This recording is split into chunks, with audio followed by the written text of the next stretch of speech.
1980. The city of Baku lived its ordinary life. In the mornings, workers hurried to the factories. Traders at the markets loudly called out to customers. And in the evenings, people sat in courtyards, discussing the news and listening to old radios. In those years, life in the Soviet Union seemed calm and predictable. Crimes happened, but rarely did they become something the entire country talked about. But at the end of autumn that year, the first murder took place. The body was found early in the morning on a vacant lot near a construction site. The man lay on his back.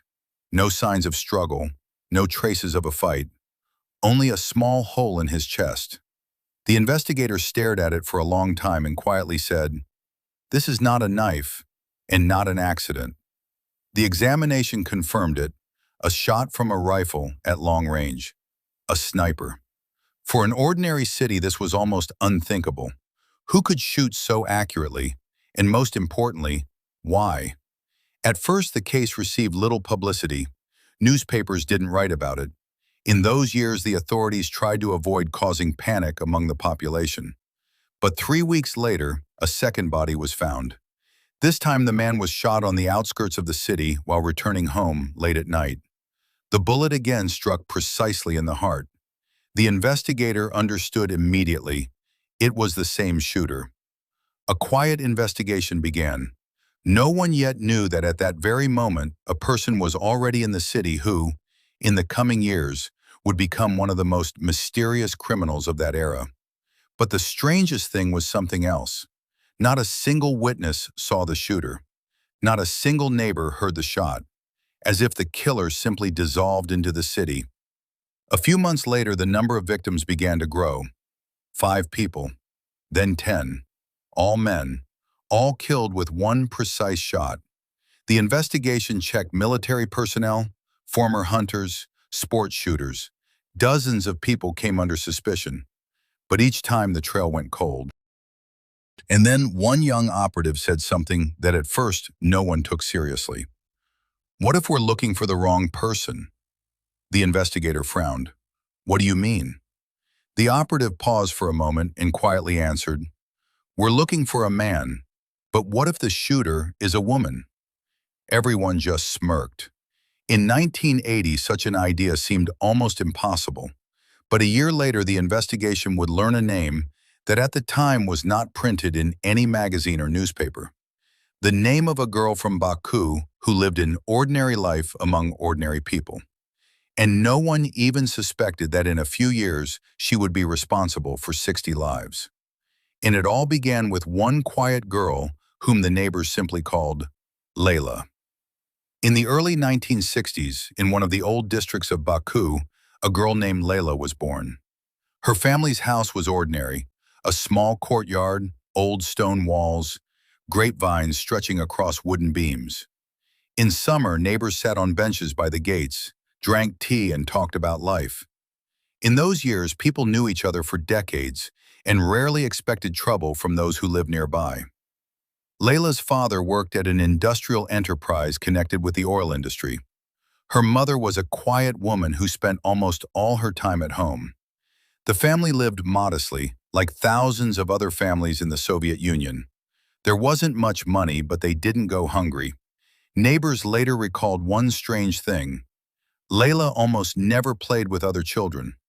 While boys kicked a ball in the yard and girls jumped rope, she sat to the side and watched.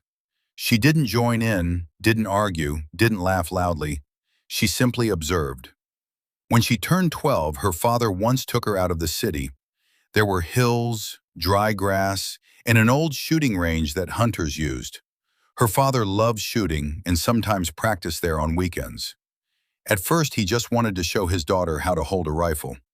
For him, it was an ordinary male hobby, like fishing or chess. He explained how to aim, how to hold your breath before pulling the trigger. Leyla listened very attentively. The first shot was inaccurate. The bullet went low. Her father smiled and said it was normal. Beginners need time.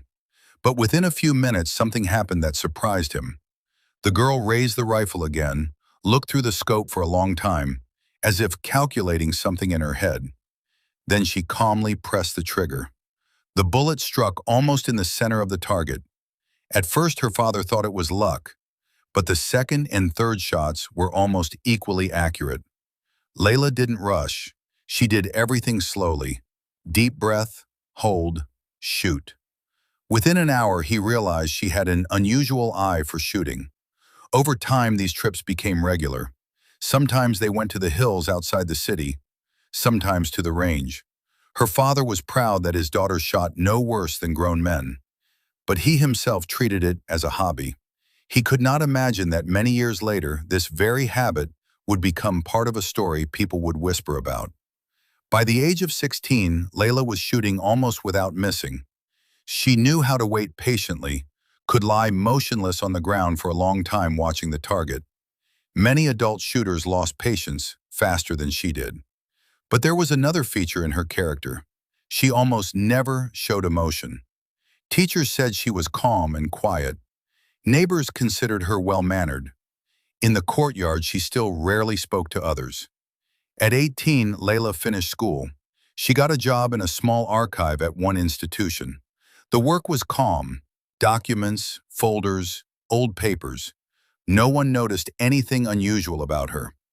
But it was during those years that an event occurred in her life, which investigators would later call the turning point.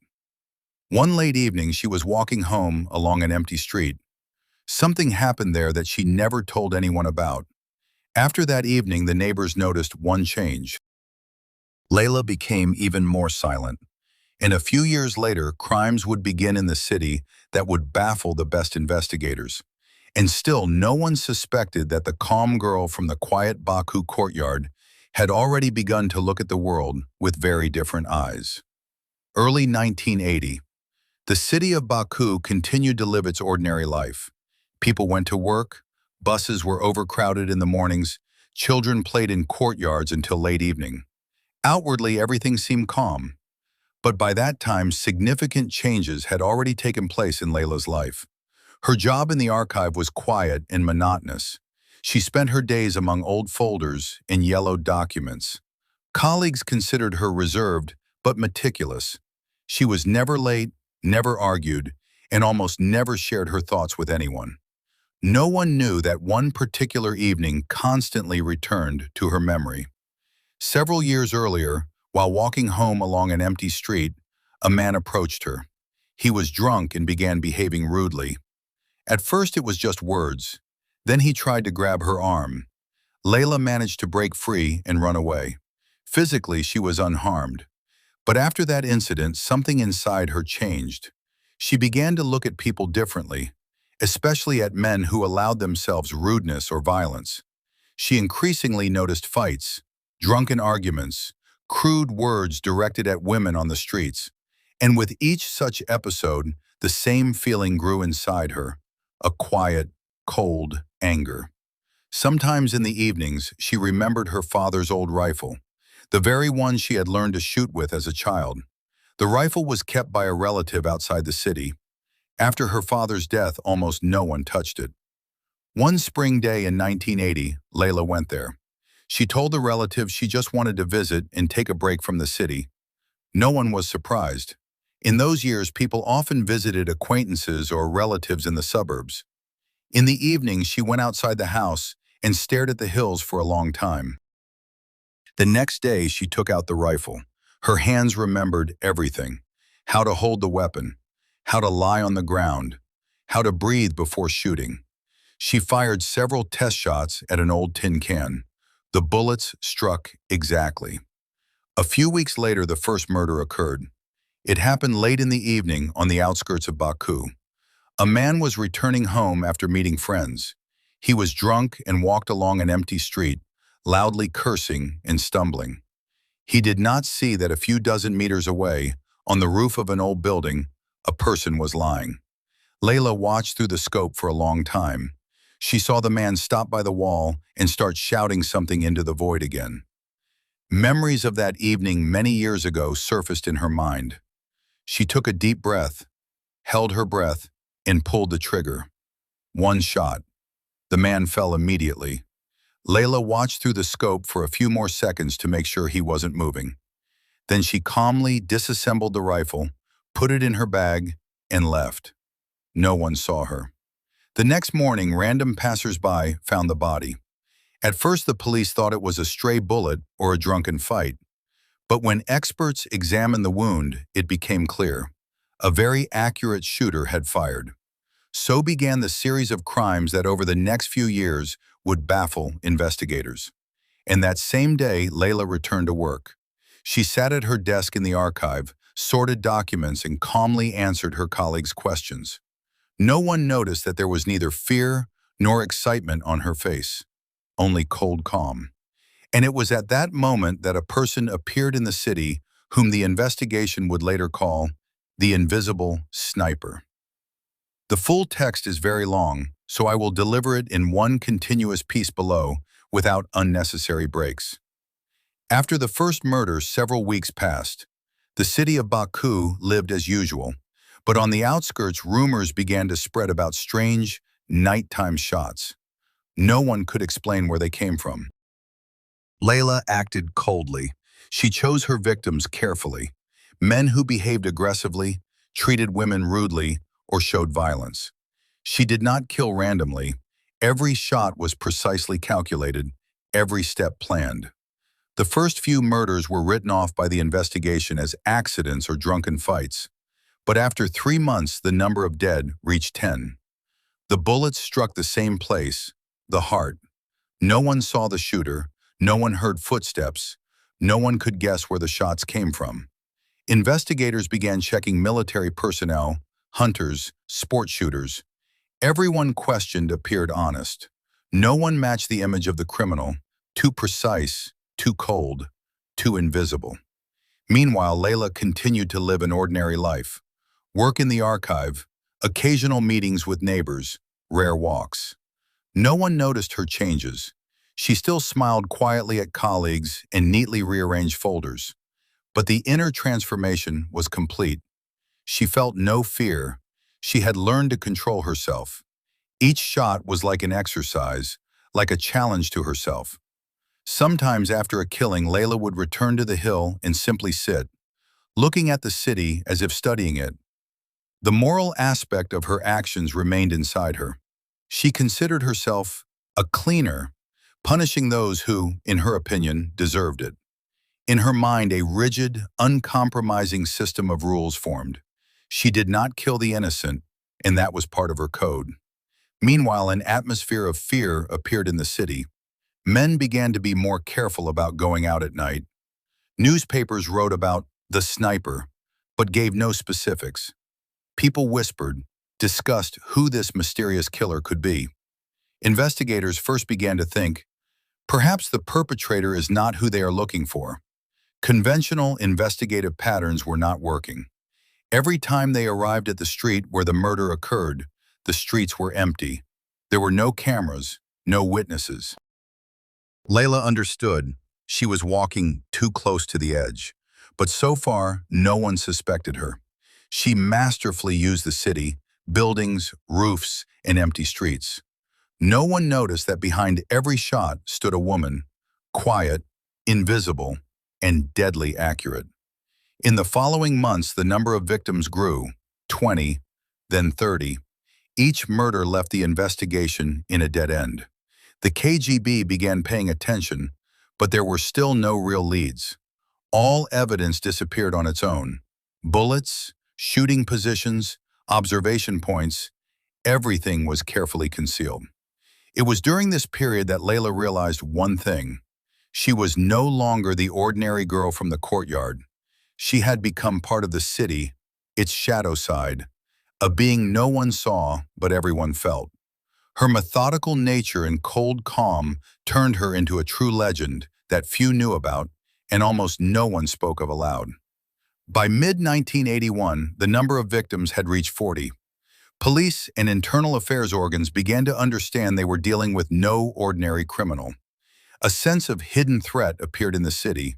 Men stopped walking at night, streets emptied earlier than usual, and rumors of the invisible sniper reached even neighboring cities. The investigation was conducted under secrecy. At that time, few knew the case had attracted international interest. Agencies checked military snipers, hunters, former special service personnel. Everyone questioned was honest and did not fit the criminal's profile. Each time investigators arrived at a crime scene, they found no leads, no traces, no witnesses, no bullets, no fingerprints. Meanwhile, Leyla continued her ordinary life. She went to work, smiled at colleagues, sat in the quiet archive sorting old documents. No one noticed any changes. She was like a shadow, present, yet leaving no trace. But internal tension was growing. Every time Leyla went out with a rifle, a constant mental checklist ran through her head. Are there witnesses? What is the best position? Which street angles are better? She made no mistakes. Every killing was planned in advance, every target carefully selected. Investigators began to notice a pattern. All victims were men of a certain type, rude, aggressive, or drinking themselves into oblivion. They realized they were dealing with a judge who decided for himself who deserved punishment. This conclusion confused many. Usually snipers act chaotically, but here there was a system. At the same time, Leyla first felt danger. One evening, she noticed a man with binoculars on the opposite roof, carefully scanning the street. Leyla understood the investigation was moving toward her. The next day, she changed her routes. New shooting locations, new observation points, new camouflage methods. She learned to move through the city so no one saw her face. No one could understand where she was. However, every time the investigation came close, Leyla experienced an inner conflict. She understood, the more killings, the higher the risk of being caught. But for her, it was no longer just revenge or punishment. It had become part of her life. Meanwhile, people in the city began to speak of dark justice. Some men disappeared, and after investigation, the police could not explain the cause of death. People whispered, "Don't walk down an empty street at night." The investigation gradually linked the murders into one case, but they still had no leads. They knew only one thing: the perpetrator was precise, methodical, and cold-blooded. The story continues through 1982 to 1985, in the same style: mounting tension, growing victim count to 60, increasing caution, near misses with investigators, psychological profile hints that the killer might be a woman, and finally, Leyla's decision to stop in the summer of 1985. By the end of 1984, Leyla's victim count reached 60. The city of Baku lived under constant tension. Streets emptied even before sunset. Men feared being alone. Old men in courtyards whispered about the invisible sniper. The authorities kept the investigation secret to avoid mass panic, but internally they understood. A criminal of exceptional precision and methodicality had appeared in the city. The investigation was intensified to the maximum. The KGB brought in the best analysts and psychologists. Experts began creating detailed maps of the sniper's actions. They noticed patterns. All killings occurred from rooftops or high points. All targets were lone men. All shots perfectly accurate, not a single miss. The criminal profile began to surprise. Someone suggested it could be a woman, but such precision and cold-bloodedness seemed almost impossible for a young girl. Leyla felt danger approaching. She understood the investigation was gradually narrowing the circle of suspects, and any mistake could cost her life. She became even more methodical, changed observation points, traveled to new roofs, used abandoned buildings to remain invisible. Despite this, an internal moral transformation was taking place. She realized the consequences of her actions, understood that with each killing, she moved further from ordinary life. But she still saw her acts as a strict code, punishment of those who did not respect others, who showed violence and cruelty. For her, it was a form of justice, although the city saw only fear and death. At the end of the year, she made her last shot, the one that would become symbolic of her series. The city sank into fear, yet at the same time, rumors began to appear that someone knew about the sniper. Someone saw her silhouette, but no one could prove it. Leyla understood. She had reached the limit. 60 victims was not just a number, it was a symbol of her skill and danger. But she also understood that continuing was becoming riskier.